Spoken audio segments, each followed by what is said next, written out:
করেছেন। বিচ্ছিন্ন হয়ে যাওয়া কলকাতা থেকে দ্বিখণ্ডিত হয়ে যাওয়া তার ভোলার কথা নয়। তার বিভিন্ন লেখার মাধ্যমে বারবার সে দিনগুলো উঠে এসেছে এবং বারবার তিনি বলেছেন তিনি অপেক্ষায় আছেন, তিনি ফিরবেন, তিনি আশা রাখেন একদিন তো ফিরবেন। রাজ্যে রাজনৈতিক রং বদল হয়েছে, বাম জমানা পেরিয়ে তৃণমূল, কিন্তু তসলিমা নাসরিনের ফেরা হয়নি। আরো একবার রাজনৈতিক পট পরিবর্তন, বাংলায় এখন বিজেপি সরকার।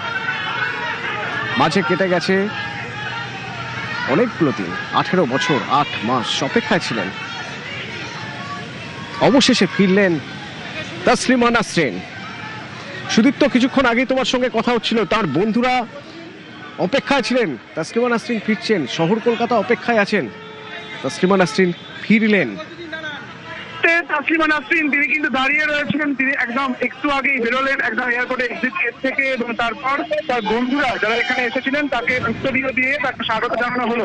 এবং এই মুহূর্তে সাংবাদিকদের মুখোমুখি হয়েছেন তিনি, দাঁড়িয়ে রয়েছেন, প্রথমে নমস্কার জানালেন এবং তারপরে হাত দেখালেন। তিনি উদ্যোক্তা রয়েছেন প্রফুল্ল মল্লিক, তিনি এই মুহূর্তে কথা বলছেন। আমরা অত্যন্ত বেদনাহত চিত্তে দিদিকে ছাড়তে বাধ্য হয়েছিলাম, আমরা প্রতিবাদ করেছিলাম, কিন্তু দীর্ঘ 20 বছর, প্রায় 20 বছর পর আমরা আমাদের প্রিয় লেখিকাকে সসম্মানে কলকাতায় ফিরিয়ে আনতে পেরেছি।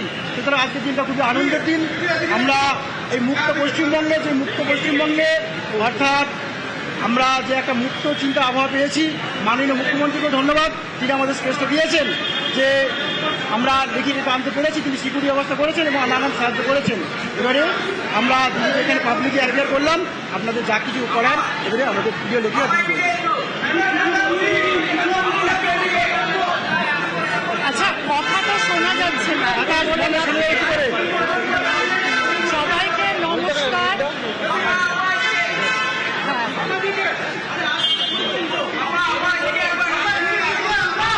দেখেছি, আমার খুবই ভালো লাগছে, আপনাদের সবাইকে ধন্যবাদ, সবাইকে ধন্যবাদ।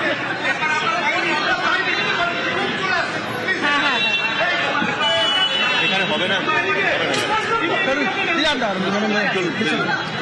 ওকে, ধন্যবাদ।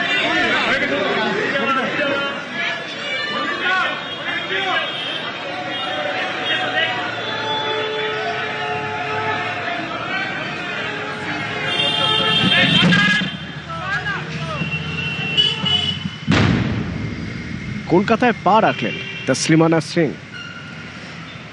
কি হয়েছিল অপরাধ তার? না, তার লেখা পছন্দ হয়নি।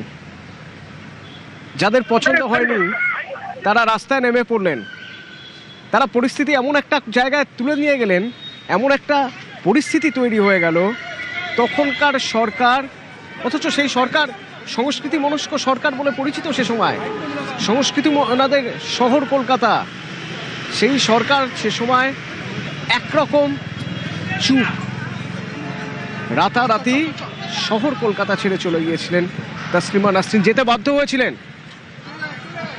18 বছর 8 মাস পরে ফেরায় তার মুখে চোখে আলো, এ আলো ফেরার আলো, উচ্ছ্বাসের আলো।